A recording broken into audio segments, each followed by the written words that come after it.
Bonjour à toutes et tous. Merci tout d'abord de m'accueillir. Donc, je me présente Hyacinthe Châtaignier. Je suis responsable de l'observation et des études à la FEDELIMA, qui est une fédération de lieux de musique actuelle qui regroupe 140 équipements sur l'ensemble du territoire national en France métropolitaine. On a un lieu à La Réunion également. Donc, j'ai été associé, moi, depuis un moment maintenant, depuis 3-4 ans, un peu aux travaux un petit peu de l'OCIM. Ce qui me semble intéressant, et c'est pourquoi je suis là aujourd'hui et pourquoi je suis également les travaux, c'est de pouvoir comparer sur des secteurs différents comment se passent les choses et de pouvoir relever que bien souvent les problématiques sont les mêmes. Donc, on va passer, suite à la présentation qui a été faite précédemment sur les entrées territoriales. Donc je prendrai un petit peu la parole plus pour recentrer et pour vous expliquer un petit peu à titre de comparaison très brièvement sur 5-10 minutes. Je vais vous expliquer un petit peu comment ça se passe sur le secteur de la culture, non pas scientifique et technique, mais plus sur le spectacle vivant, et de voir comment on s'organise en 5-10 minutes. Ça nous permettra peut-être plus de voir au niveau de l'observation territoriale les comparaisons qu'on peut avoir avec votre champ, par exemple, et ce qui a été fait dans d'autres champs, notamment le nôtre, et ce qui pourrait être fait peut-être sur le nôtre en vous écoutant également. Donc voilà. Je vais donc, dans un premier temps, peut-être vous faire juste une petite présentation en 5-10 minutes, puis ensuite je passerai la parole donc à nos intervenants qui sont donc Jean-François Passéguier, qui est directeur du CCST de Haute-Normandie, Serge Vazac, qui est directeur du CCST de Bourgogne, et puis Julien Couteau, qui est chargé de projet à l'OCIM.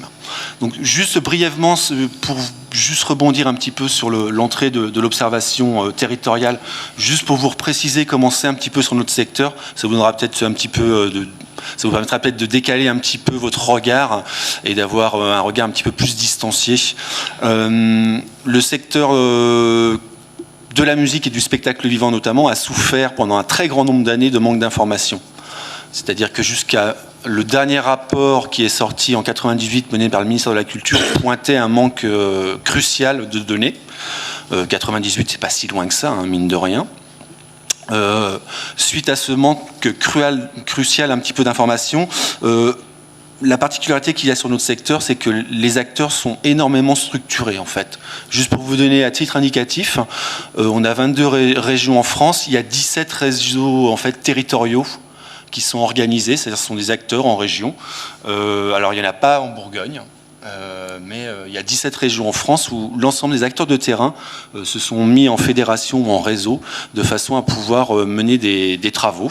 Alors pour certains, dans le cadre de leur chantier, de leur fonction, ils ont mis l'observation comme un chantier en fait de travail, puisque sur leurs territoires régionaux pour certains, d'autres sont des réseaux départementaux, eh bien, il manque d'informations, alors que sur ces mêmes territoires, on trouve également des organismes qui seraient censés pouvoir peut-être leur apporter des informations via des associations régionales, par exemple, qui existent, mais qui, elles, n'ont pas pour fonction toujours de faire de l'observation. Enfin voilà, tout cela est très complexe. Ce qui est important, c'est que les gens puissent s'organiser et que des passerelles puissent se faire et que des coopérations se mettent en œuvre, en fait. Donc, nous, à la FEDELIMA, par exemple, on a commencé en 99-2000 à mettre en place un travail de façon à récupérer des informations auprès de nos acteurs au niveau national, tout simplement parce qu'on n'en avait pas du tout. C'est-à-dire que le ministère de la Culture, bien qu'ayant un observatoire du spectacle vivant, c'est juste pour vous donner un exemple, mais pendant 4-5 ans, en fait, il y avait 3 permanents qui en fait recensaient les orgues de France. Je n'ai rien contre le patrimoine et les orgues de France. Et donc, en fait, les acteurs du spectacle vivant n'avaient aucune information sur le nombre de structures qui étaient recensées sur le territoire. Pas plus, à savoir au niveau des scènes nationales, même des réseaux labellisés sur lesquels on manquait énormément d'informations. Donc chacun des acteurs, notamment sur le secteur des musiques actuelles, se sont en fait organisés pour produire leurs propres informations. Donc c'est peut-être là où quelque chose s'est enclenché, notamment avec les acteurs de terrain.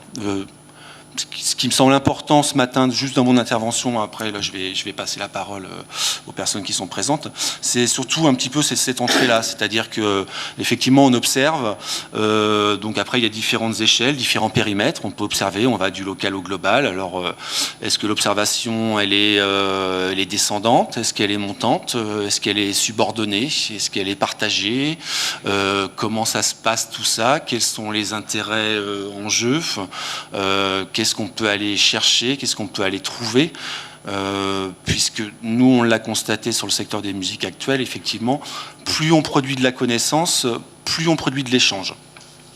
Donc c'est un petit peu l'entrée, un petit peu de cette introduction que je vous fais. Et juste pour terminer un petit peu, on a notamment travaillé énormément notamment avec le ministère, hein, et on a pas mal bossé en méthodologie nous aussi, mais ça je repasserai plus la parole à Julien tout à l'heure, sur des entrées non pas foncièrement toujours d'observation, mais qui sont dans la continuité. On a notamment pas mal travaillé sur une méthode d'observation qui s'appelle l'OPP, donc l'observation participative et partagée, qui est une méthode qu'on a posée noir sur blanc, où en fait ce sont les acteurs de terrain qui sont au centre du dispositif, et non pas ni les observatoires ni les donneurs d'ordre qui sont au centre pour recueillir l'information et en faire ce qu'ils veulent en faire. Et donc tout le monde dans ce travail est associé un petit peu, que ce soit en termes d'enjeux ou même de problématiques ou de données à voir traitées. Et puis, juste pour terminer, on a également travaillé sur un texte qu'on a nommé Solima, qui est un schéma d'orientation des lieux de musique actuels, qui est en fait un texte méthodologique qui invite juste les acteurs locaux, lorsque notamment de nouveaux équipements doivent voir le jour sur des territoires. Eh bien, c'est un texte méthodologique qui permet point par point à chacun de ne pas oublier les autres. Et donc qui permet notamment de rassembler autour d'une table aussi bien les décideurs à tous les échelons, que ce soit les départements, les régions, la DRAC, mais également les acteurs de terrain, de façon à ce que lorsque de nouveaux équipements doivent être en fait implantés sur des territoires, qu'ils viennent bien en complémentarité et pas seulement en vampirisation d'équipements existants. Alors je ne dis pas c'est un texte, hein, c'est une méthode à suivre qui invite les gens à échanger et à trouver un consensus et à trouver des solutions.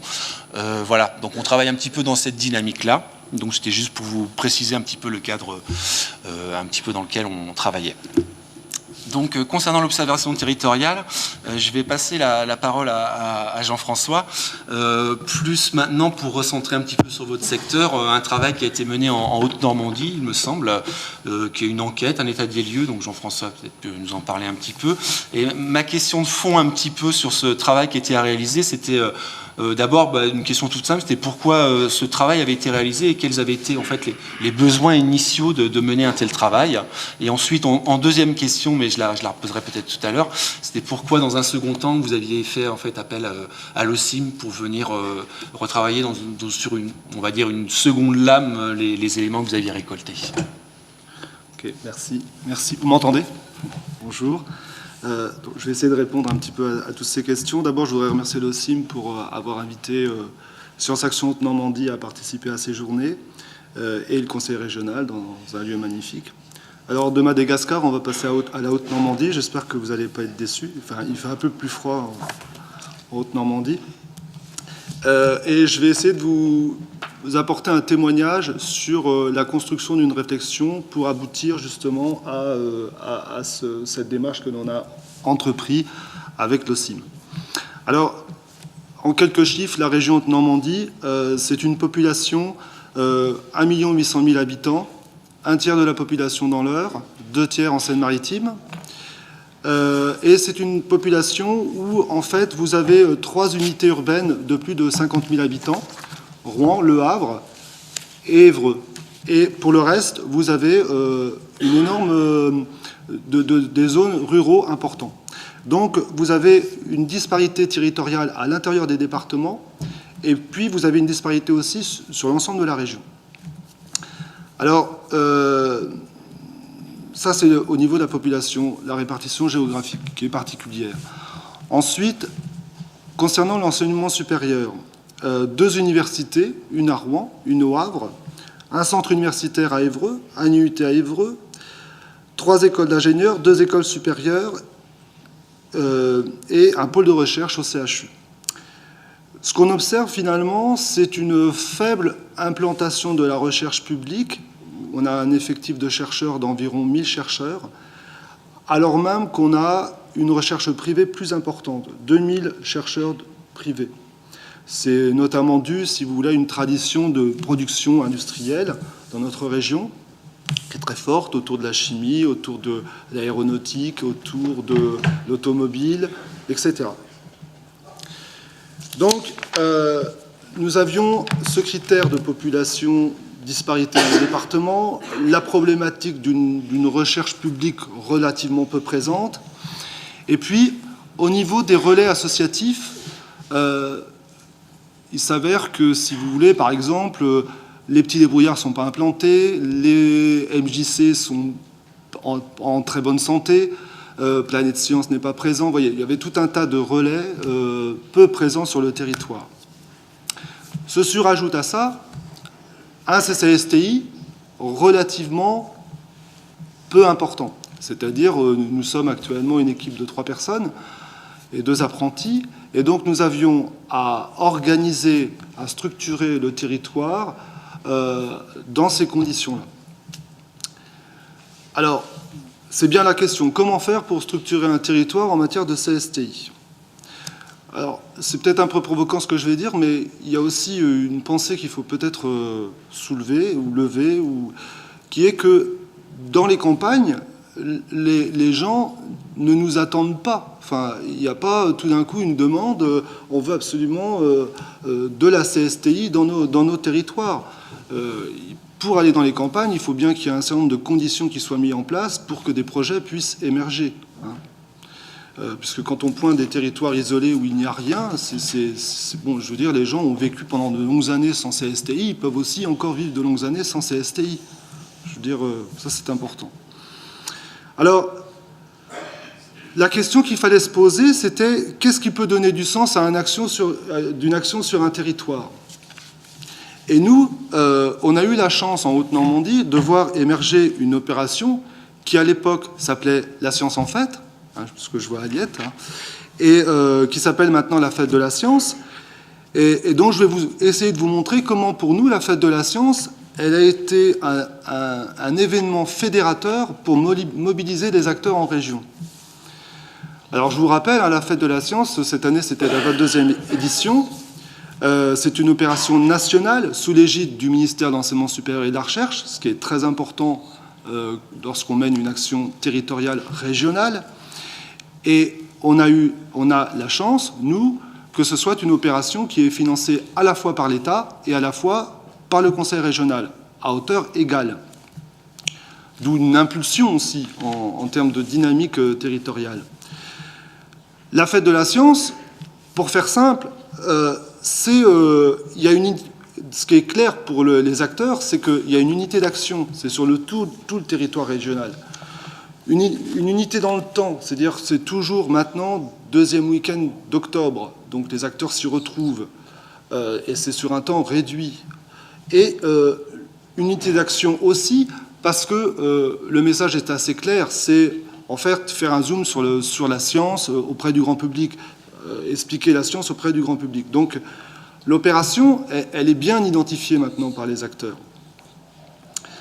Alors, au-delà de tous ces projets qui ont émergé dans le cadre de la Fête de la Science, qui évidemment en Haute-Normandie sont formidables, qu'est-ce que cela induit en termes de mobilisation par rapport aux acteurs? Alors, ce qu'on a pu identifier, c'est qu'on a eu une diversité de la mobilisation des acteurs, à la fois associations musées, mais aussi évidemment, puisque c'est le cœur du projet de la Fête de la Science, les universitaires, les laboratoires de recherche. Mais ce qui nous a été aussi qui a été remarqué au niveau national, ce sont la mobilisation des entreprises, du secteur industriel, et enfin l'éducation nationale aussi, qui n'a pas pu être en dehors de cette opération. Alors, résultat, cette année, 190 projets, je vous rappelle, contextualisation des données, 190 projets sur 2 départements. hein, avec une population très disparate. Deuxièmement, le public. Le public, ce qu'on note et qui était très intéressant dans la fête de la science, c'est qu'à chaque fois, tous les ans, on mobilise un public néophyte, hein, parce qu'on nous parle aussi d'opérations de culture scientifique récurrentes tout au long de l'année. On s'aperçoit que souvent, ce sont déjà des publics assez avertis. Or là, la particularité de la fête de la science, c'est que vous avez des publics très néophytes qui viennent. Et ça, c'est vraiment le cœur aussi peut-être de nos missions, hein, sur lesquelles il faut se positionner. Et troisièmement, ce qui est très intéressant dans le cadre de la fête de la science, c'est qu'on a une mobilisation des décideurs à 3 niveaux. On a d'une part les collectivités territoriales qui ne peuvent pas être en dehors de ces actions-là. C'est la première chose. Ensuite, les universités qui coordonnent en coopération avec nous les villages des sciences sont obligés de s'impliquer. Ils ne peuvent pas être en dehors. Et puis par ailleurs, c'est une petite anecdote, mais je pense que c'est important de le dire, les élus aussi sont obligés de s'impliquer. Parce que lorsque vous organisez des temps protocolaires et où vous demandez aux élus de faire un petit discours, le fait qu'un élu soit obligé de parler de science, de fête de la science, etc., c'est un vrai engagement. Et ce n'est pas souvent que des élus ont la possibilité de prendre la parole pour parler de culture scientifique. Et la fête de la science permet ça. Alors, comment expliquer ce succès? C'est tout simplement, pour plusieurs raisons, mais on pourrait dire parce que cette manifestation, elle est supra-régionale et qu'il y a le ministère derrière et que les chercheurs régionaux sont obligés de s'impliquer. Quand je dis obligés, ils le souhaitent, mais il y a un sens à leur démarche. Et puis, deuxièmement, parce qu'il y a une mobilisation en termes de communication qui est à la fois nationale, régionale, et puis un soutien aussi du rectorat pour les scolaires. Alors, donc, vous voyez, la fête de la science, il y a vraiment un intérêt en termes de transversalité. Mais j'attire quand même l'attention sur le fait que la fête de la science, moi j'ai entendu plein de structures dans ma région me dire que c'était très chronophage et énergivore.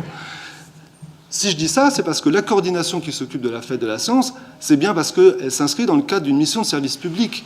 Je veux dire par là que pour la coordination, elle pourrait très bien s'arrêter à un travail sur 2 mois et présenter un document au national et dire voilà, on a fait une fête de la science, alors que, au contraire, il y a un travail de 6 à 7 mois de mener. Et c'est un vrai travail de broderie. Il y a ici des acteurs de la fête de la science qui coordonnent, j'en connais, et vous savez très bien qu'on passe du temps qui n'est pas lisible et où il faut aller auprès des acteurs, renseigner, etc. Bon. Cependant, je dirais que la fête de la science a ses limites. C'est une action événementielle. Et donc, il nous a fallu un moment voir comment dépasser cette opération qui se déroule une fois par an et voir comment, tout au long de l'année, on pouvait aussi capitaliser l'identification de ces acteurs. Alors, la question qu'on pouvait se poser, par exemple, c'était comment intégrer des acteurs parfois isolés. Des acteurs qui sont parfois identifiés n'ont pas besoin de nous. Il y a des acteurs qui vivent leur vie tout au long de l'année. Et donc la question qu'on pouvait se poser aussi, c'était qu'est-ce que l'on fait des acteurs qui n'existent encore pas? Ou bien on pouvait aussi se demander quel est le besoin au niveau local, au-delà de la fête de la science, etc. Donc l'idée, c'était bien d'engager des partenariats tout au long de l'année. Alors, qu'est-ce que nous avons fait? Nous avons engagé un recensement des acteurs de la culture scientifique dans notre région en 2010. Et le but était de dresser en fait un inventaire à la fois de la typologie des acteurs, de leurs actions, de leur champ d'intervention. Voilà. Donc vous voyez, c'est très concret. Hein, c'est un questionnaire qui a été envoyé donc à tout notre réseau régional. Il a été mis en ligne sur notre site, il y a eu un courrier d'accompagnement, voilà, il y a eu tout un travail d'identification de ces acteurs. Alors, il a été pris en fait pour rendre compte à la fois à destination des professionnels, mais aussi des publics, et enfin des décideurs. Hein, c'était vraiment ça l'objectif, c'est que ce soit un outil qui nous permettent d'avoir une meilleure identification du réseau régional. Alors le but, pourquoi faire? Parce que c'est bien joli, une fois qu'on a une carte, pourquoi faire? L'idée, c'était bien de faciliter les échanges entre les professionnels de notre réseau, et puis aussi, auprès des publics, de donner une meilleure lisibilité du réseau régional. L'arrière-pensée que nous avions dans tout ça, c'est que en 2014, nous organisons les premières rencontres des acteurs de la culture scientifique en Haute-Normandie, et l'objectif était bien de, grâce au recensement que nous avions mis en place, de l'identification du réseau régional, d'avoir un espèce de séminaire de rendu de ce travail en 2014 auprès des acteurs pour qu'eux-mêmes s'emparent des données et que l'on puisse partager ensemble et mener une réflexion sur le développement de ce réseau. L'intérêt de ce questionnaire aussi, de ce recensement, c'était qu'il avait aussi une vision prospective, c'est-à-dire qu'il demandait aussi à ce réseau, à ces acteurs, quelles étaient leurs attentes par rapport, d'une part, au réseau, mais aussi par rapport au CCSTI régional. Donc on a pu recenser tout un certain nombre de demandes qui sont, pour faire simple, à la fois de renforcer la communication entre les acteurs, mais aussi de renforcer la communication auprès des publics. Donc ça allait de l'ordre d'à la fois se faire connaître et développer des partenariats, permettre la mutualisation des ressources, relayer les actions, l'actualité des membres du réseau, valoriser le territoire au normand et valoriser et encourager les filières. Alors, pour conclure, qu'est-ce que nous avons besoin maintenant de faire à l'aune de ce recensement? Donc nous avons engagé, et c'était programmé dans le développement de nos actions, nous avons engagé un site portail à partir de notre site Internet qui va voir le jour début 2014 et dont la fonction principale est la mise sous agenda des événements, des actions menées par les acteurs du réseau régional. Et puis, nous aurons aussi un recensement, un annuaire de tous ces acteurs. Donc ça, c'était la première réponse qu'on apportait par rapport à ce recensement. Et la deuxième réponse que l'on voulait apporter, et c'est là où mon intervention peut être pertinente par rapport à ces journées, c'était aussi de faire appel à l'OCIM, tout simplement parce que nous avions en fait un certain nombre de données brutes. On a mis tout un tas de procédures en place pour les analyser, mais il nous semblait intéressant de faire appel à l'OCIM par rapport à ses capacités d'expertise pour contextualiser ces données et pour aboutir en fait à des documents peut-être un peu plus élaborés que ce que nous étions, nous, capables de mettre en place. Sachant que, pour boucler la boucle, l'idée c'était aussi de faire participer l'OCIM à nos rencontres de l'année prochaine pour qu'ils puissent apporter leur expertise neutre, extérieure à la région. Et voilà, c'était cette idée-là. Je pourrais revenir sur encore d'autres éléments. Je dirais juste que pourquoi aussi cette action-là, c'est bien aussi répondre à notre mission de pôle territorial de référence, dans le cadre de la nouvelle gouvernance qui avait été mise en place. Nous, en tant que structure régionale, d'être capable d'apporter à la fois aux administrations, aux décideurs, une photographie du réseau régional de la culture scientifique et un certain nombre de préconisations sur son développement et son orientation. Merci Jean-François pour cette présentation, ce cas concret sur la Haute-Normandie et donc sur un travail en gros de valorisation des données que vous avez récoltées qui ont suivi. Je vais passer la parole à Serge Vazac, plus pour l'interpeller de manière un peu plus globale, là peut-être moins sur une entrée de cas concret, mais plus sur l'entrée de l'observation territoriale et pour qu'il nous fasse un petit peu, je l'interroge un peu plus sur sa vision un petit peu de l'observation territoriale, aussi bien depuis son terrain, depuis la Bourgogne, mais plus globalement aussi sur le secteur de la CSTI. Merci. Donc, le clin d'œil sera je pense, entendu. J'avais prévu une intervention version opéra rap en 3 actes. Et j'économiserai les 3 premiers actes et je passerai tout de suite au livret final pour ce qui est la partie opéra. Donc je ne donnerai que 3 notes de musique autour de la notion d'échelle et d'épaisseur et je vais m'en expliquer.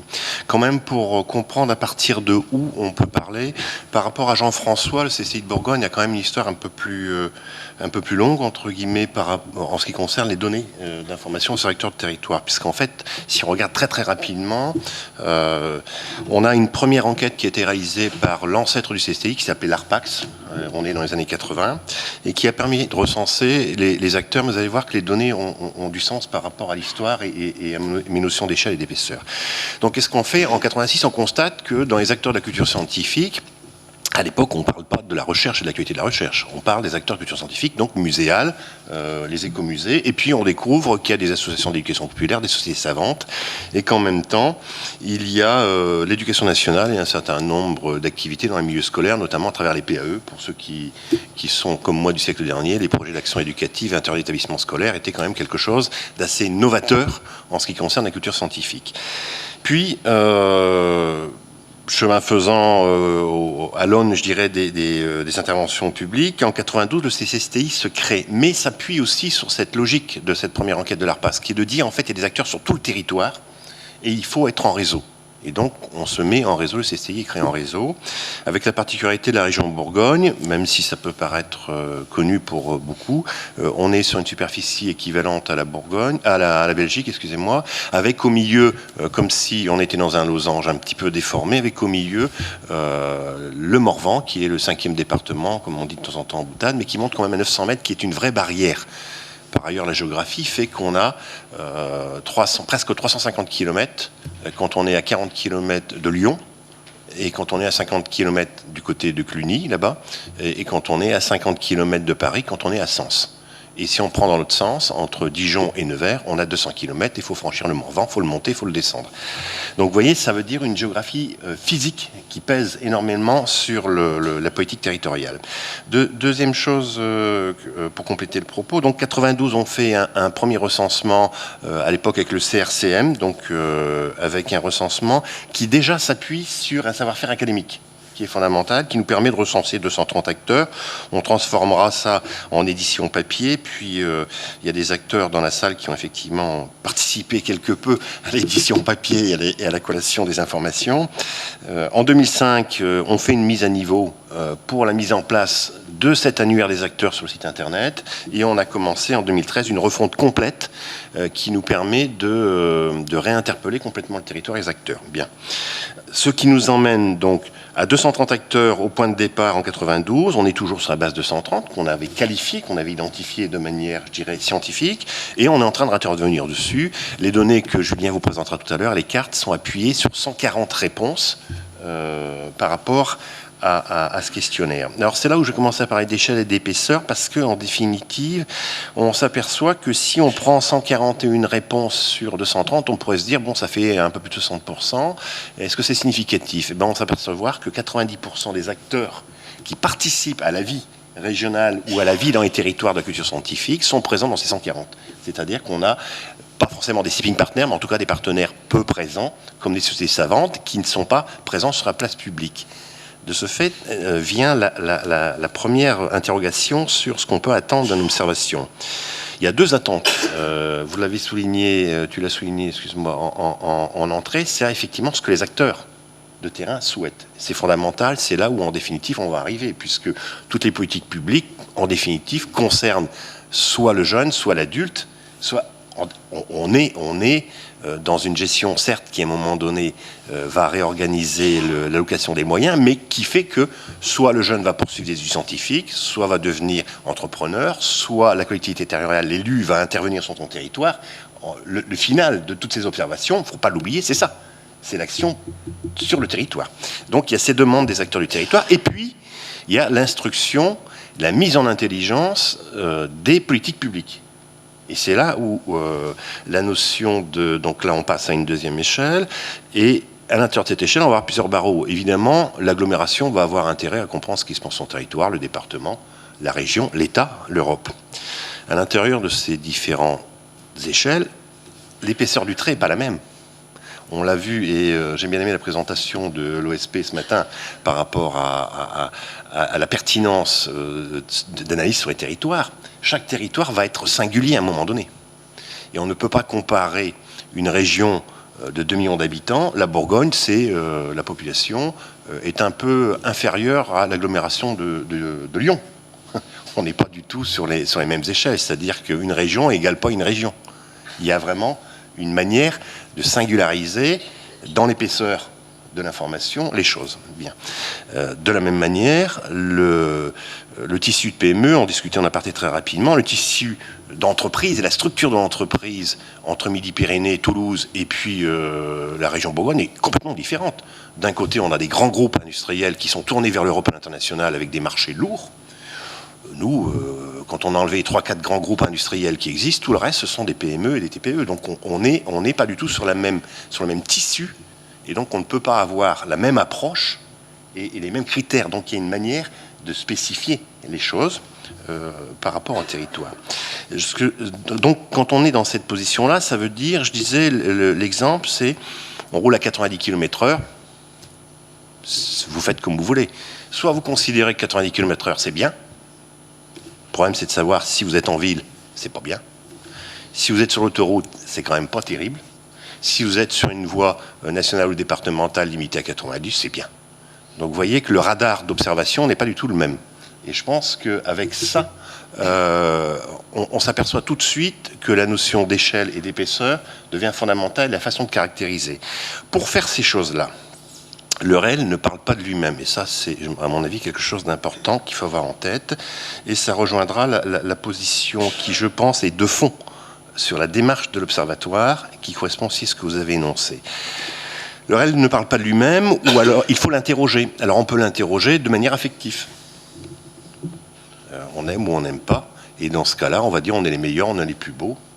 Et puis il y a une autre façon de l'interroger. C'est-à-dire qu'à partir du moment où on est dans un système où la puissance publique est un acteur fort, il faut que les informations soient des informations construites, qu'elles aient une légitimité et qu'elles permettent à un moment donné d'avoir ces passerelles de compréhension et de création de valeur, de donner du sens. Et l'enjeu est là, sur l'observation. Qui peut faire ça ?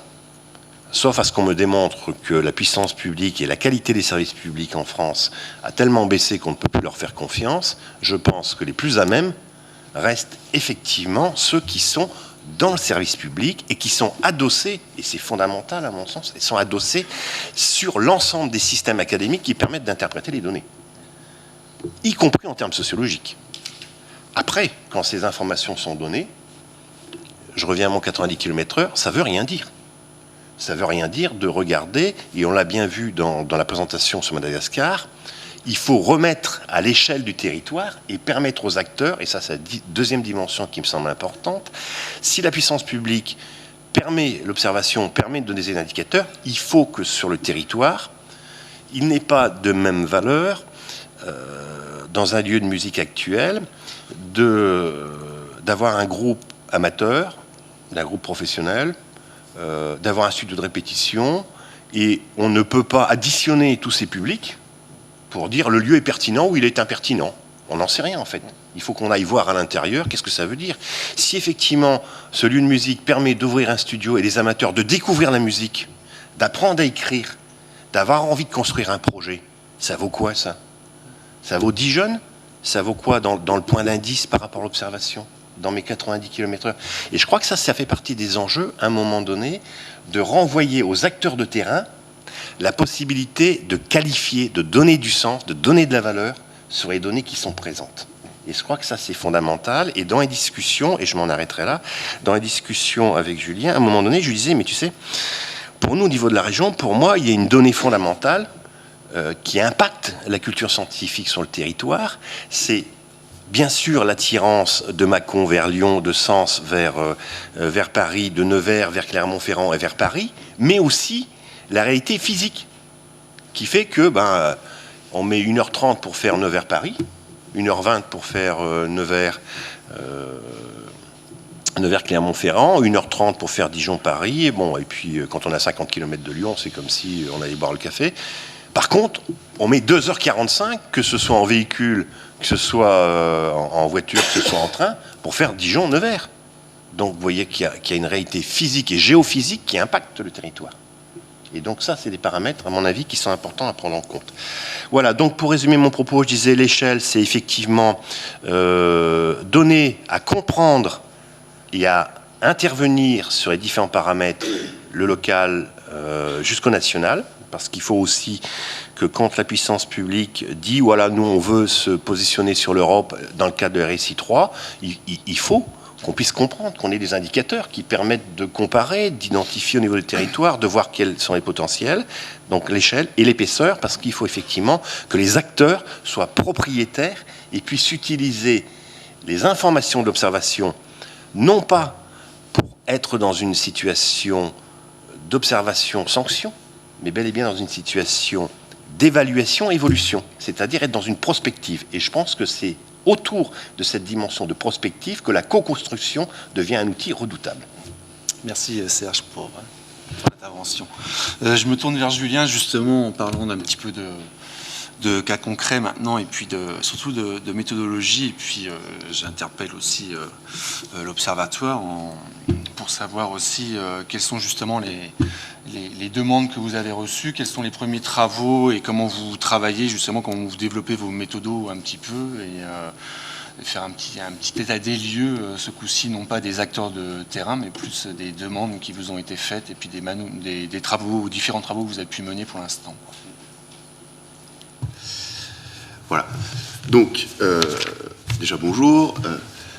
Donc, Cassandre, je vais essayer de répondre un peu à toutes ces questions, également de rebondir aussi aux interventions de Jean-François et de Serge.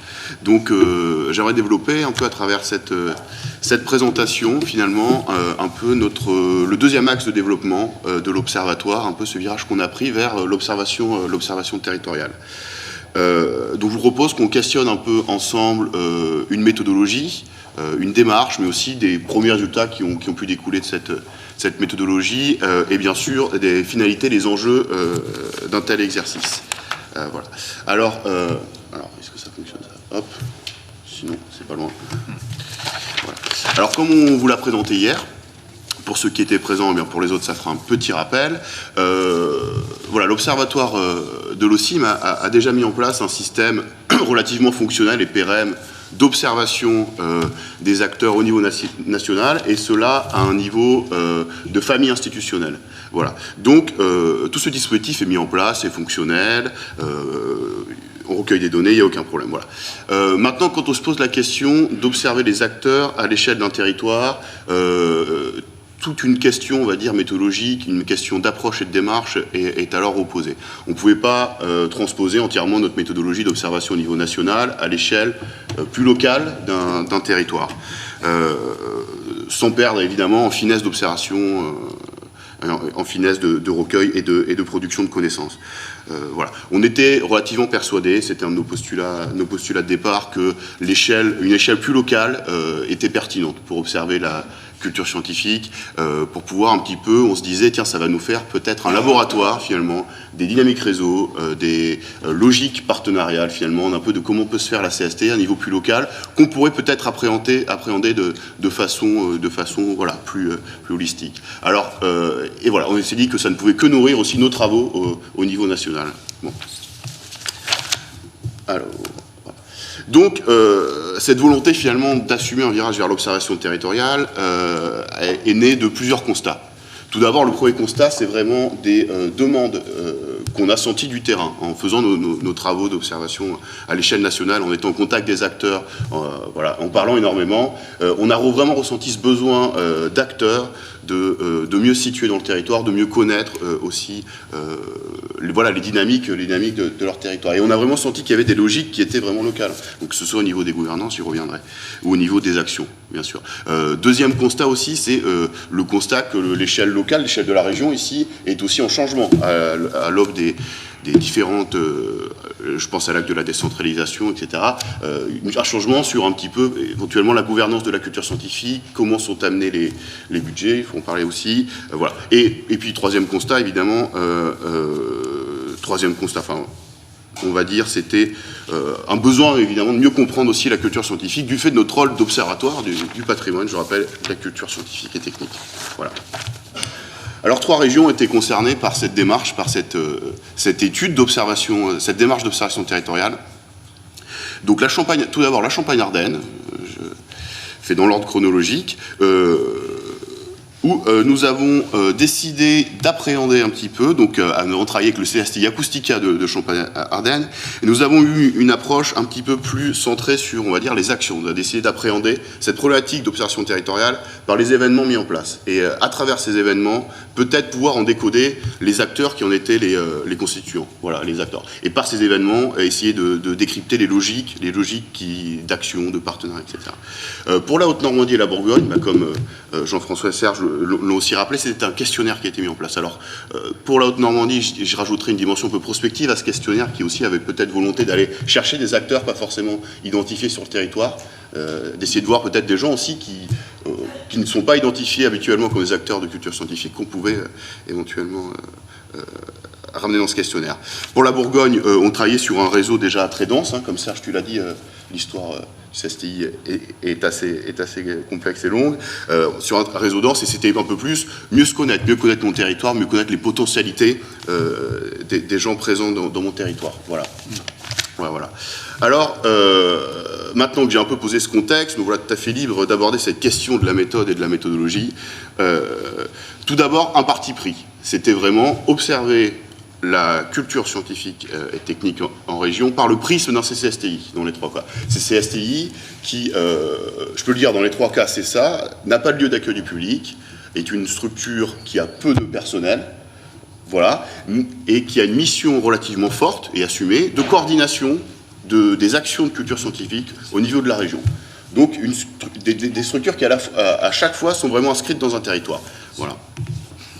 Donc ensuite, comment se passe un peu le déroulé méthodologique, comme je vous l'ai expliqué, que ça soit par l'analyse d'un rapport d'activité, évidemment des entretiens avec les personnes, c'est identifier le réseau d'acteurs, identifier ce réseau d'acteurs et recueillir un certain nombre de données dessus, par questionnaire, par rapport d'activité. Une fois qu'on a ces différentes données, on va s'intéresser un petit peu à quels sont les producteurs de connaissances sur le territoire.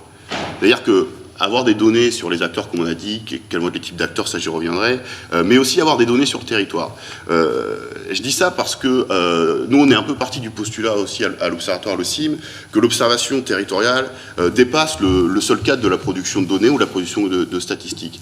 Et cette observation doit, pour faire sens, pour prendre sens, prendre en contexte un certain nombre de données liées au territoire. Alors que ce soit son histoire, comme tu disais Serge, sa géographie, ses contraintes, ses infrastructures routières, mais aussi l'histoire de ses mutations administratives, par exemple, de ces cadres d'action territoriales qui peuvent expliquer un certain nombre de choses.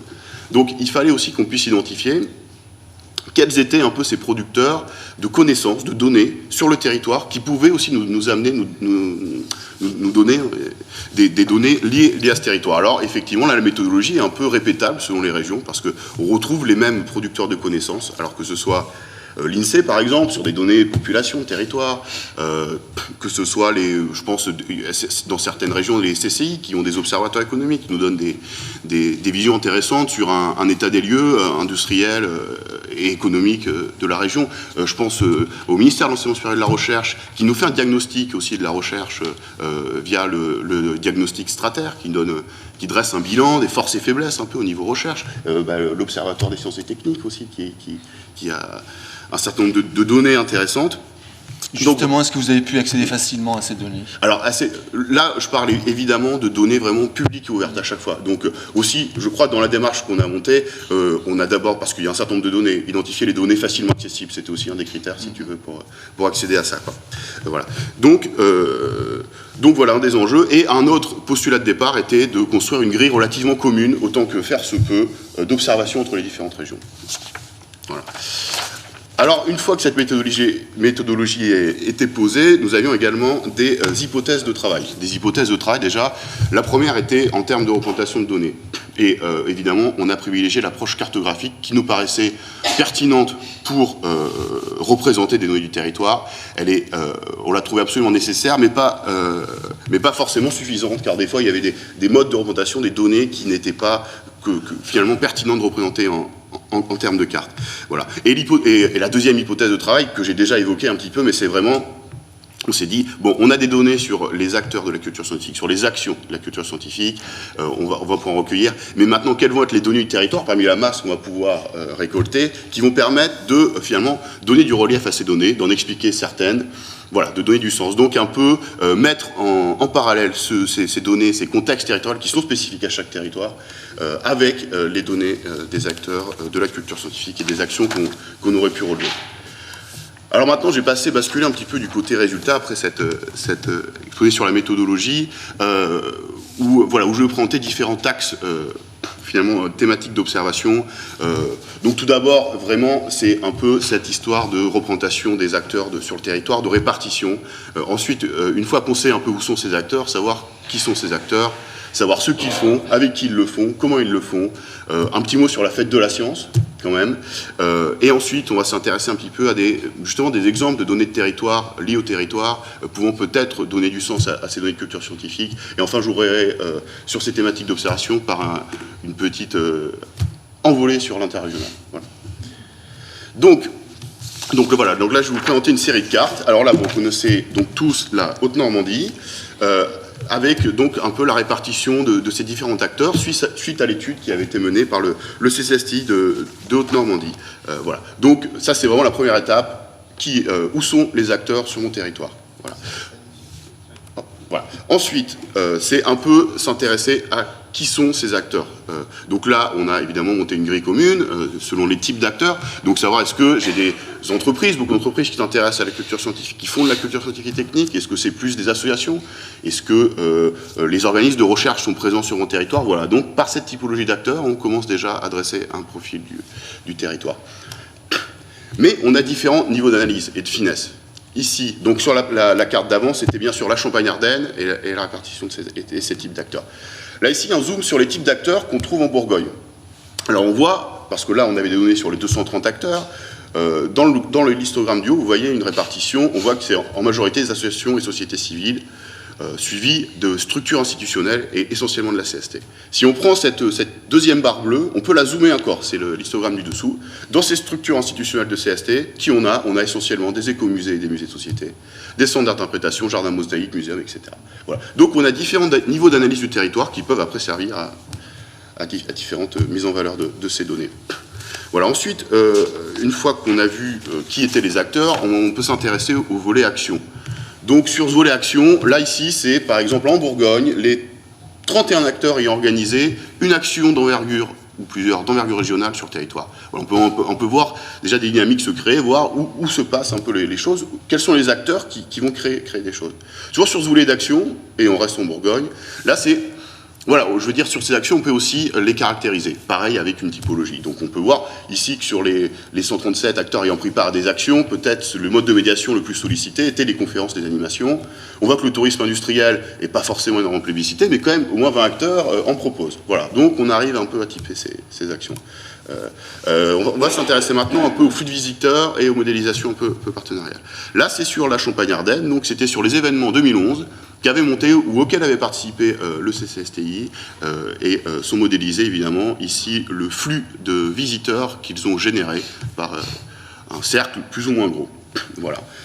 On fait aussi la distinction entre les projets issus d'appels à projets, sur Fête de la Science ou État-région fédère, et les projets sans appel à projet. Voilà, donc encore des indicateurs. Ici, on a essayé de s'intéresser à modéliser un petit peu l'impact que pouvait avoir le CCSTI dans ses actions, dans la mise en place de ses actions. Donc toujours en Champagne-Ardenne, on a modélisé ici, plus la flèche est épaisse, donc, et qui pointe vers une action, elles partent toutes du CCSTI, savoir un peu le nombre d'actions, l'implication du CCSTI dans la mise en place de cet événement.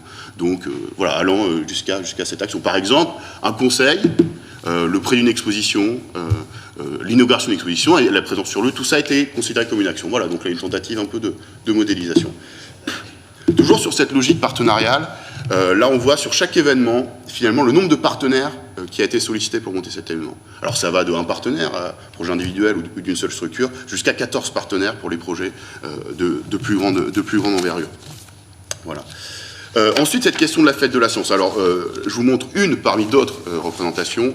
Jean-François, je crois que tu en as beaucoup parlé, et tu as montré aussi l'importance de cet événement qui est national, d'envergure nationale, mais on voit l'importance que ça peut prendre en région avec la mobilisation des acteurs. Ici, sur les 100 acteurs qui avaient répondu au questionnaire donc on voyait Haute-Normandie, plus des 3/4 en fait participaient à la fête de la science, même sur des acteurs non identifiés. Voilà.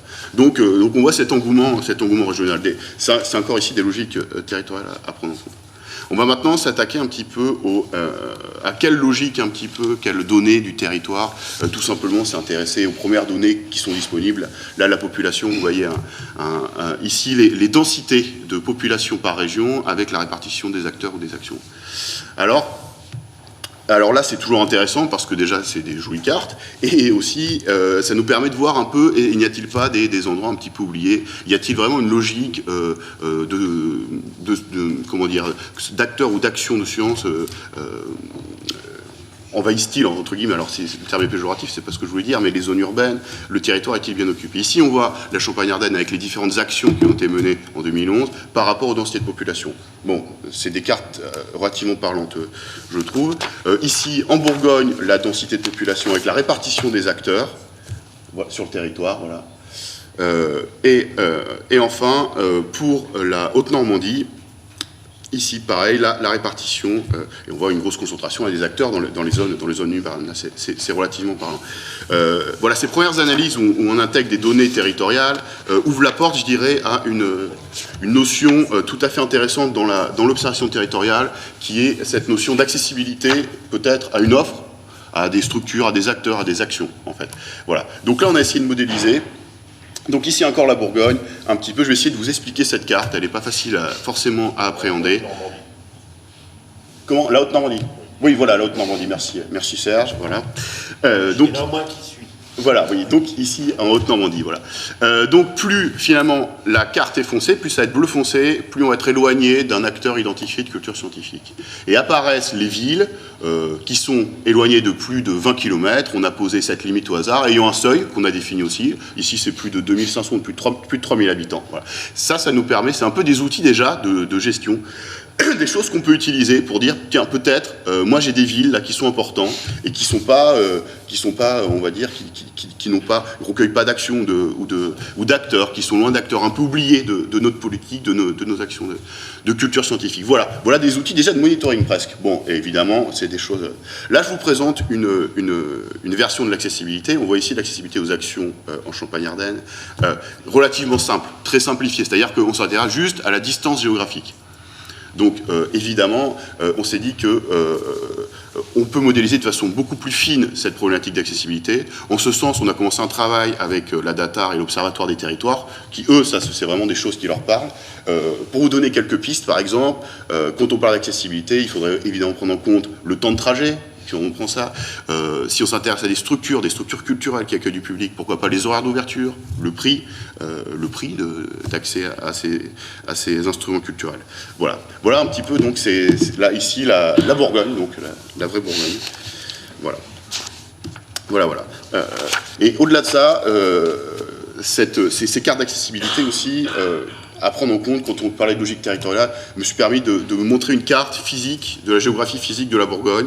Alors, pour ceux qui ne connaissent pas, vous pouvez voir au centre, un petit peu décalé vers l'ouest, le massif du Morvan, en fait, qui est finalement un désert un peu en termes urbains, quoi, qu'on retrouve dans les cartes de densité, à peu près. Voilà, donc les choses expliquent. Voilà, donc ça me permet finalement d'ouvrir un peu sur des logiques un peu interrégionales, de prendre un peu de hauteur par rapport à ces observations de chaque région, et on voit que finalement, sur une région, on peut arriver à monter un dispositif d'observation territoriale qui amène énormément de sens, je pense, qui peut vraiment aider les acteurs à gérer leurs actions au quotidien. Ensuite, si on, comme je disais, prendre la hauteur, on peut aussi se dire que se pose la question, finalement, qu'est-ce qu'un territoire de la CST? On a pris ici un territoire administratif qui était la région. On l'a questionné, etc. C'est des régions administratives. Mais est-ce que, par exemple, si on s'intéresse, je sais pas, on va prendre cet exemple du tourisme industriel, et on veut créer du réseau, du travail entre les acteurs, monter des expositions, est-ce que, finalement, comme tu disais, Serge, les acteurs du nord de la Bourgogne ne vont pas travailler plus facilement avec ceux du sud de la Champagne-Ardenne? Est-ce que cette territorialité de la CST s'inscrit pas en dehors de frontières administratives, quoi? Voilà, c'était vraiment travailler avec les Troyens. Voilà. Et aussi, ouais, ben voilà, donc tu vois, et vraiment aussi cette question d'observation, c'est pas seulement produire des données aussi, et nous, je pense qu'on l'a vécu et qu'on l'a vu sur nos différentes années, on a travaillé avec nos acteurs, c'est aussi créer du réseau, créer du lien et rendre possible le travail ensemble. Voilà. Et je pense que ces outils d'observation territoriale peuvent vraiment faire un pas en avant dans cette démarche. Voilà. Ensuite, j'aimerais conclure cet exposé revenir sur cette question des finalités que je trouve essentielle, vraiment dans ce contexte d'observation territoriale. Et déjà, je pense que cette question des finalités, déjà, dans vos interventions, Serge et Jean-François, vous avez déjà répondu à des exemples de finalités de ces travaux qu'on peut faire. Mais voilà, nous on est aussi persuadés que derrière aussi toute décision territoriale, en théorie, il y a une logique de connaissance que peut produire l'observation territoriale. Donc, je conclurai cet exposé un peu à l'image de la méthodologie que j'ai présentée, c'est-à-dire de façon exploratoire et interrogative, en peut-être vous posant la question des finalités, de finalement quelle finalité ce genre de travail, ce genre de démarche pourrait-il nourrir pour vous, acteurs de la culture scientifique? Voilà. Merci Julien. Donc, c'est une question que tu renvoies également à la salle. Là. Mais, Nous avons les mêmes problèmes sur notre secteur. C'est comment s'en partons de tous ces travaux menés. Qu'on soit acteur de terrain ou politique, hein, puisqu'on renvoie nous aussi nos politiques, aussi bien sur les territoires régionaux qu'au niveau national, sur les travaux que nous produisons, les résultats que nous donnons, de façon à savoir comment ils s'emparent justement de ces données-là. Donc je ne sais pas si personne ne prend la parole, ou comment vous réagissez, ou si ça vous invite à des réflexions, ces travaux. Moi j'avais juste une toute petite question qui est complètement rationnelle et comme ça, mais ça prend combien de temps de faire un travail comme celui qui a été fait sur la Bourgogne, sur la Normandie, parce que là on voit des cartes en 10 minutes, mais... Alors c'est une très bonne question, puis ça me fait penser que j'ai oublié de dire quelque chose, mais que finalement cette étude qu'on a menée sur la Champagne-Ardenne est finie, et que les études qu'on mène actuellement sur la Bourgogne et la Haute-Normandie sont en cours. C'est des choses qu'on a initiées, je dirais, vers octobre, tu vois. Voilà. Et c'est des études un peu d'envergure, d'autant plus que nous, on n'est pas calé sur la méthodologie. Au vu du caractère exploratoire, c'est des choses qui prennent du temps. Il y a pas mal de dialogue aussi. Et puis, mais là, voilà, c'est vraiment... Donc, je pourrais pas te dire vraiment combien de temps ça prend du temps. Voilà, ça c'est sûr. Je sais pas, 6 mois, 1 an, 3 mois, 1 semaine. Ouais, je peux au moins apporter une réponse. Je peux au moins apporter une réponse. Pour nous, Sophie est dans la salle, ça nous a pris facilement 15 jours temps plein. Compte tenu du fait que nous avions déjà une base sur laquelle nous sommes appuyés, que nous avions les fichiers. Recenser, tu veux dire. Voilà, ouais, c'est ça. Que nous avions les fichiers avec déjà les adresses constituées. Ouais. C'est-à-dire qu'en fait, on est dans un investissement entre guillemets lourd pour nous. Moi, je vois bien. Oui. Voilà. Des histoires d'état des lieux, c'est énorme. Et par contre, pour prolonger un petit peu ce que disait Julien, il y a une carte. Je sais pas, j'ai manqué de réflexe, je me souviens pas. Mais c'est un histogramme peut-être qu'on a fait. Il y a une carte dans le questionnaire qu'on avait fait. Pour les notions d'échelle, on a interpellé l'ensemble des acteurs en disant, dans ces 10 manifestations nationales qui peu ou prou ont à voir avec la culture scientifique et technologique, avez-vous participé à ces manifestations? Alors, dedans, on avait la semaine de l'industrie, semaine du développement durable, semaine des mathématiques, fête de la science, journée de l'archéologie, nuit des étoiles, fête de l'Internet, journée de l'Europe, journée du patrimoine, journée de l'eau. On a pris 10. Donc les chiffres, je cherchais, je n'ai pas le graphique, mais si on prend par exemple ces données-là sur le territoire, on est sur des données d'impact. Et je pense que ça peut être intéressant en termes de politique territoriale, parce que en définitive, ça permettrait aussi, dans les indicateurs, de voir quels sont les indicateurs de prégnance sur le territoire des manifestations nationales. Et moi, j'ai été surpris, peu importe les chiffres, j'ai été surpris effectivement de la manière dont les acteurs s'appropriaient les grandes directions, les grandes initiatives nationales de la politique publique. Contrairement à ce qu'on imagine. Hein, je veux dire, on a souvent l'impression qu'il y a une absence de vision des acteurs du territoire sur les politiques nationales. Et en fait, on s'aperçoit, quand on questionne « Avez-vous participé à une de ces 10 manifestations ?», on s'aperçoit qu'on a des réponses qui sont quand même significatives. Et ça, je pense que c'est important. Mais c'est important aussi, du coup, et on le fera, c'est de renvoyer, on va renvoyer, nous, à tous les acteurs qui ont répondu, on va renvoyer les cartographies, on va faire l'effort pour qu'effectivement ils soient propriétaires. Et ça, c'est un petit peu la démarche aussi que vous avez. C'est un sujet important, c'est comment, effectivement, on parlait tout à l'heure de valorisation, c'est un peu l'exemple que nous a donné, je pense, Jean-François, sur la deuxième tranche de travaux qui ont été menés sur la Haute-Normandie pour pouvoir exploiter la première tranche de travaux exploités. La valorisation est assez importante. Justement, sur les exemples que tu donnais tout à l'heure, je ne sais pas si Nicole Noguès est dans la salle sur la Champagne-Ardenne. C'était juste pour avoir peut-être votre retour sur justement le travail qui a été réalisé et comment vous, à votre niveau, sur votre territoire, vous vous êtes emparé un petit peu de ce... Alors, je ne sais pas si le travail est finalisé ou pas, ou s'il est en cours toujours. Il est finalisé. Mais là, il est finalisé, mais on n'est pas du tout, comme l'a expliqué Julien, on n'est pas du tout dans les mêmes logiques, puisque dans les deux cas a précédé un travail d'enquête, on va dire, ou de recensement, alors que nous, on s'est appuyé sur un bilan réalisé, de dire il y a tant d'acteurs qui ont fait tant d'actions, etc., etc. Donc on a donné des chiffres, donc le bilan était fait.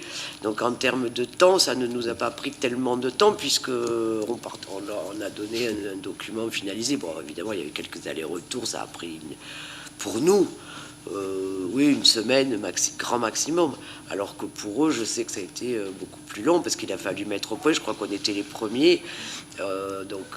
Par contre, ce que je vois là aujourd'hui, c'est clair que j'ai envie, immédiatement, là, tout de suite, d'aller vers le travail d'enquête que je n'ai pas réalisé, parce que, si vous voulez, après, voilà, ça me donne envie de poursuivre. Et d'ailleurs, j'avais une question, puisque vous me donnez la parole, c'est comment on peut poursuivre, comment on peut continuer à s'appuyer, nous, sur l'OCIM, pour poursuivre ce travail de mise en perspective des territoires et peut-être d'avoir connaissance des questionnements des uns et des autres pour soi-même dire « Ah tiens, ça, j'y avais pas pensé, pourquoi je prendrais pas cette donnée en compte ?» Je trouve ça formidable.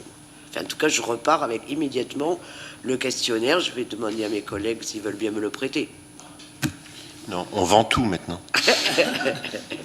Non, mais la question est intéressante parce que j'ai remarqué, moi, sur mon réseau, je repasserai la parole peut-être à l'OCIM pour répondre à la question, mais qu'effectivement, quand on a commencé à produire des données auprès de nos membres, de nos adhérents, plus on a commencé à leur en donner, plus ils en ont réclamé.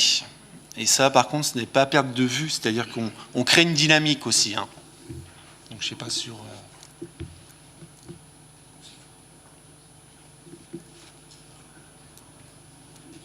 Oui, bonjour, je suis Stéphane Chevalier, je suis responsable de l'information documentation donc à l'OCIM. Ce sont mes collègues de l'Observatoire. Je voulais tout d'abord faire une remarque qui se transformera en question par la suite. C'était pour répondre un petit peu à l'intervention de M. Passéguet, mais qui pourrait concerner Serge également et d'autres personnes dans la salle. Je voulais vous parler d'un projet lauréat des investissements d'avenir dont on a parlé hier, qui s'appelle Estime numérique, et qui est porté par Universcience, Isabelle elle pourra aussi en parler, et dont l'OCIM, en tant que tête de réseau du réseau MUST, donc le réseau MUST, c'est le réseau des professionnels de l'information et de la documentation dans le champ des musées, du patrimoine et de la culture scientifique et technique, qui regroupe une multitude d'institutions comme le musée des arts et métiers, la cité des sciences, etc. Il y a un petit flyer à l'entrée si vous voulez en savoir un peu plus sur ce réseau. Donc l'OCIM, en tant que tête de réseau du réseau MUST, est partenaire d'Universcience. Et le projet Estime numérique, en fait, c'est le projet qui deviendra réalité, normalement en janvier 2014, de constitution d'un portail à destination des professionnels avec des objectifs multiples, mais avec 4 fonctions principales. Une fonction annuaire des acteurs de la culture scientifique, une fonction agenda des manifestations professionnelles et grand public, une fonction réseau social d'entreprise, donc vulgairement une plateforme un peu collaborative où des communautés qui peuvent être territoriales ou des communautés d'intérêt peuvent se réunir pour échanger sur des problématiques, et une partie qui nous concerne plus à l'OCIM, une partie base de ressources. Donc ma question elle est simple, est-ce que vous avez connaissance de ce projet ? Sachant que ce n'est pas l'OCIM qui est responsable de la communication autour de ce projet. Mais si oui, comment vous l'avez inclus dans votre réflexion pour essayer de fédérer vos acteurs au niveau territorial? Et sinon, maintenant que vous en avez connaissance, comment ça pourrait modifier éventuellement l'action que vous allez mener par la suite? Voilà, merci. La réponse est oui. Ma question, c'est combien? Tout travail mérite salaire. C'est-à-dire qu'à partir du moment où nous avons des missions et que nous avons des rendus et des délivrables sur des missions avec des financements publics, nous travaillons sur ces délivrables et ces missions publiques. Je suis à ta disposition pour évaluer les coûts et les moyens. La question m'était peut-être adressée aussi, éventuellement. Oui, alors, question très intéressante. Alors, effectivement, en tant que PTR, c'est la moindre des choses d'être au courant de ce qui se fait au niveau d'Universcience. Il se trouve que cette action que nous avons engagée de recensement et de portail numérique au niveau de notre site Internet a été engagée depuis 2009. Toute cette action, en fait, est assurée par un dispositif européen, un programme FEDER, et on n'a pas attendu que Universcience vienne nous voir pour nous solliciter pour mener des actions novatrices. Donc, cette action-là a été engagée depuis un certain temps, et compte tenu de l'évolution qui s'est passée au niveau national, nous avons, nous, par ailleurs, continué notre travail de terrain, et nous avons opéré des rapprochements avec Universcience pour voir comment à la fois le site portail national et notre site portail à nous pouvaient se mettre en place d'une façon conjointe en faisant à la fois bénéficier au portail national d'Universcience et à la fois pour le nôtre dans une coopération totale. Donc là, actuellement, il doit y avoir des réunions techniques pour voir comment la faisabilité du site national et la faisabilité pour notre portail à nous peut être compatible, et il n'y a aucun souci là-dessus, quoi. Je ne sais pas si j'ai répondu à votre question. On rencontre également le même problème de compatibilité d'initiatives diverses aussi à centraliser sur le secteur des musiques actuelles. Voilà. Je complète donc pour vous dire que pour une structure de 3 personnes qui met en place des projets lourds de 2 millions d'euros dans le cadre d'un programme FEDER, où vous avez un budget analytique avec du temps de travail réparti, où tout est hyper suivi par la préfecture pour les programmes européens, vous ne pouvez pas, en deux temps, 3 mouvements, changer votre navire de direction, parce que sinon, au niveau européen, les contrôleurs de la Cour des comptes vous tombent dessus et vous demandent pourquoi vous avez double financement sur le même projet. Hein. Donc nous, il a bien fallu que l'on termine notre programme FEDER qui est en cours. Et dès l'instant où, après notre programme FEDER sera terminé, une nouvelle vie commencera pour nous. Et il sera bien temps de voir où en est notre situation par rapport à des dispositifs investissements d'avenir ou nouveaux programmes européens, puisque financièrement, on ne pouvait pas déroger aux règles que nous avions signées avec la préfecture. Et ça, c'est pas sans avoir expliqué à nos interlocuteurs. Hein. Merci. Oui, Gilles Bertrand, CCC Bourgogne.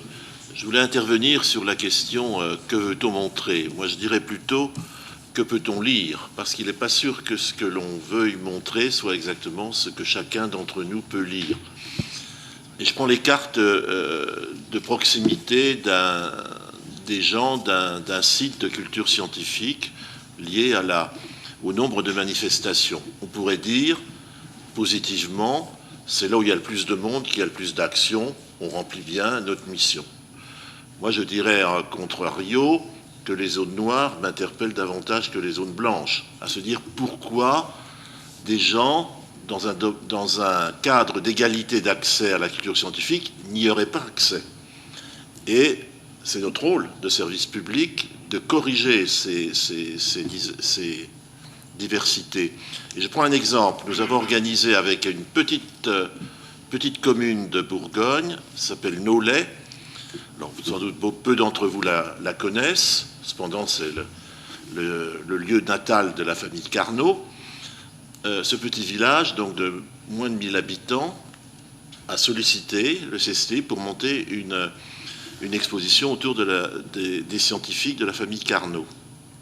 Nous avons eu dans ce site plus de 1000 visiteurs et dont village de 1000 habitants, dont 500 correspondant à Nolay et son voisinage, c'est-à-dire une présence de 1 Nolétois sur 2 qui a vu l'exposition, et toutes les classes de collège ont vu l'exposition.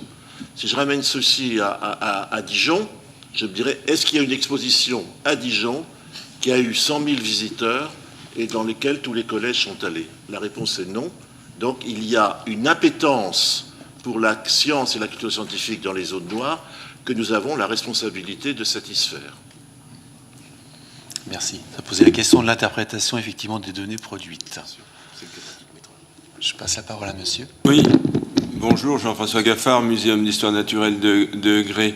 Oui, elle est très intéressante, cette carte, parce que moi, elle me pose quand même un tout petit peu question. Autant je veux bien qu'un trait de côte, après, ce soit une zone blanche, autant j'aimerais que ces cartes d'analyse régionale, elles débordent un peu des limites administratives pour montrer. Parce que là, par exemple, vous montrez apparemment une zone noire contre la Haute-Saône, vous êtes à moins de 20 km de Grès, et vous avez aussi des acteurs de la culture scientifique et technique à Grès. Donc, je veux dire, j'aimerais bien qu'on ait des périmètres. Je comprends bien que le périmètre d'études correspond à un périmètre de décision politique, etc., pour rendre compte à des décideurs, à des élus. Mais la réalité du terrain, heureusement que Julien Couteau, par exemple, a représenté une carte qui renationalise un petit peu les relations pour qu'on sorte de ces frontières qui sont un peu artificielles quand même. Là où je peux être d'accord avec vous, c'est qu'il y a un enjeu de consolidation, c'est ce que j'appelais les effets d'échelle, c'est-à-dire que la carte, effectivement, Auxonne, il conviendrait, nous on analysait à partir d'une politique régionale Bourgogne.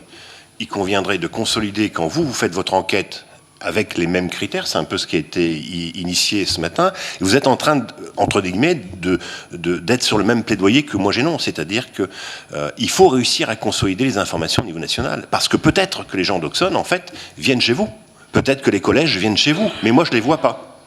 Et je ne les connais pas. Et ça, c'est fondamental, parce que ça veut dire qu'au niveau des politiques publiques, on dépasse la seule vision un peu à la poupée russe, et qu'on ait quelque chose d'un petit peu plus performant et pertinent dans les territoires. C'est évident, c'est pour ça que je disais Mâcon est tourné vers Lyon, Sens est tourné vers Paris et Nevers est tourné vers Clermont et Paris, parce que quelque part des informations nous échappent. Mais si on replie ça avec des croisements d'informations, quand on regarde comment les jeunes des lycées vont dans l'enseignement supérieur, on s'aperçoit qu'effectivement il y a toute une partie de population qui sont attirées sur l'extérieur de la région. Ce qui veut dire que ça fausse les interprétations et les données. Et si on croise les données culture scientifique, les données d'entrée dans l'enseignement supérieur, on s'apercevra qu'il y a des choses qui effectivement nécessitent un correctif, nécessitent une épaisseur du trait qui soit un peu plus significative et un peu mieux qualifiée. Je suis parfaitement d'accord avec vous. Je vous fournis mon questionnaire gratuitement pour vous, parce que vous êtes limitrophe, pour que vous puissiez compléter les cartes pour Julien. Merci pour cette réponse, Serge. Julien, tu as du travail, excuse-moi. Si je pouvais répondre par rapport à monsieur. Vas-y, Jean-François. Oui, moi j'aimerais effectivement répondre aussi à votre interpellation sur les zones un peu isolées. En région Haute-Normandie, nous sommes 3 permanents. Donc, par exemple, si on remet la carte pour la Haute-Normandie, il y a une commune où il y a une population importante, qui est Vernon, et pourtant, il n'y a pas d'activité de culture scientifique et technique. Pourtant, il y a la SNECMAD implantée, qui produit le moteur Vulcain, notamment, pour la fusée Ariane. Il se trouve que la municipalité de Vernon ne possède aucun relais associatif. Le service enfance de la ville est complètement municipalisé. Donc, la position, je dirais, qui m'appartient, c'est de dire aussi que les élus des collectivités territoriales doivent prendre leurs responsabilités. Nous, en tant que CCST régional à 3 permanents, on ne pourra rien faire sans les acteurs locaux. Vous savez, le problème, pour avoir diffusé des expositions dans les communes, sur les territoires, depuis plus de 15 ans, il se trouve que l'animateur, c'est la variable d'ajustement.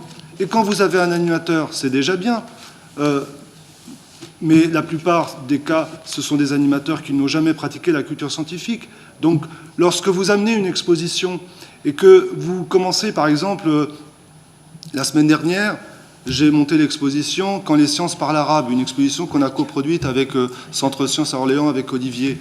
Quand vous commencez à parler un petit peu d'histoire des sciences avec l'animateur qui est en face de vous et que vous commencez à parler de la Renaissance, de ce qu'il y a eu un peu à l'heure, et puis que vous voyez les yeux qui commencent à tourner de l'animateur et que vous vous dites, là, déjà, il y a des prérequis qui ne sont même pas là.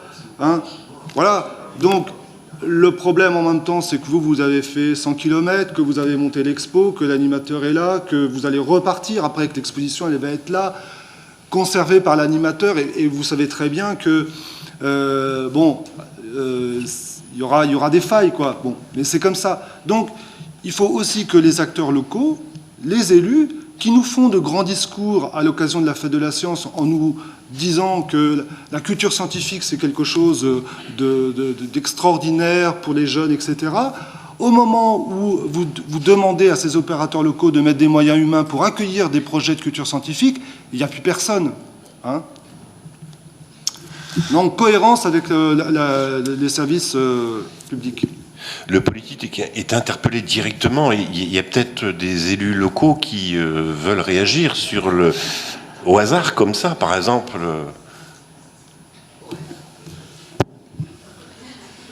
Attends, j'avais une question sinon là.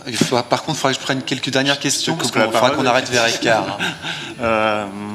Pour l'usage, donc Lionel Maillot, Université de Bourgogne, pour l'usage de ces données, je pense qu'il est vraiment important de prendre conscience que ce sont des données et qu'en matière de culture scientifique et technique, il faut absolument les associer à des points de vue qualitatifs et ne pas oublier que la culture scientifique, je pense, nécessite vraiment un regard qualitatif. Il y a une époque, on parlait de la nécessité d'avoir des critiques de science. Il faut aussi assumer la nécessité d'avoir des critiques de culture scientifique. Je pense à la lettre de l'OSIM, à différents points de vue, parce qu'il faut aussi parfois prendre conscience que des actions de culture scientifique, et il y a eu des études là-dessus, peuvent renforcer le fossé entre les savants et les dits ignorants. Donc, moi, je trouve qu'il y aurait un danger à ne considérer que les données, même si les données nous éclairent. Je vais répondre juste rapidement, peut-être juste comme ça. On sait bien que le Cali, le Quanti, c'est complémentaire dans le travail d'enquête, mais c'est vrai que c'est plus lourd et c'est plus cher le Cali, très souvent. Mais c'est pas. Assumons le rôle de critique de culture scientifique, oui, parce que souvent, et c'est un problème qu'on a. Moi, je travaille beaucoup avec des chercheurs. Souvent, le problème est qu'on pense que le fait de faire de la culture scientifique est déjà bien. Non, il faut le faire bien. Si on fait une conférence et qu'on se loupe, qu'on fait venir des lycéens, on aura plein de lycéens qui vont dire « Ah ben oui, c'est pas pour moi ». Là, on aura fait l'effet inverse. Je pense que souvent, on est dans le postulat que la culture scientifique est quelque chose de bien. Il faut la faire bien. Bon, je dis les choses très simplement, mais parce qu'il faut aller vite, mais voilà, il ne faut pas l'oublier. Je voulais juste dire une petite chose, c'est que un observatoire, c'est un outil, c'est pas une réponse à des choix, etc. Nous, on a forcément des biais, que ça soit qualitatif, que ça soit quantitatif, que ce soit questionnaire ou cartographique, qu'il faut prendre en considération. On fait des photographies, on fait des flashs. Après, le but, il est d'échanger. Juste une petite remarque, on le voit dans les discussions, et je suis très contente de la teneur des débats, parce que la question de l'observation territoriale pose tout de suite la question du projet politique de la décentralisation culturelle.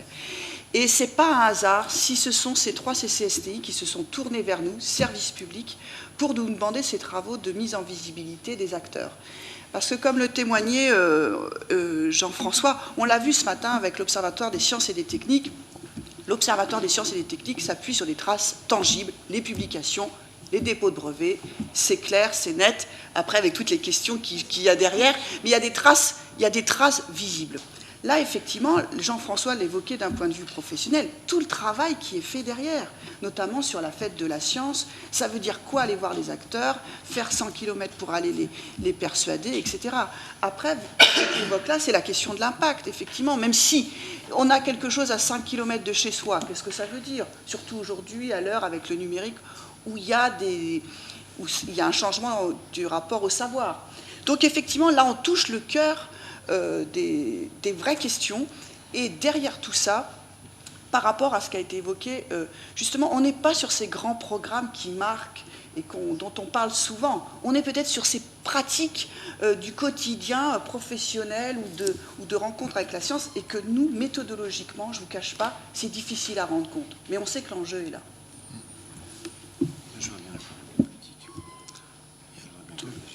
Peut-être pour un peu compléter ça, en écoutant les débats, ce qui apparaît très clairement, et peut-être que c'est absolument pas une critique, hein, c'est juste une formulation qui est peut-être un petit peu maladroite, et je pense que justement ça ne dit pas ce que vous avez fait, c'est votre dernier slide, c'est pourquoi faire.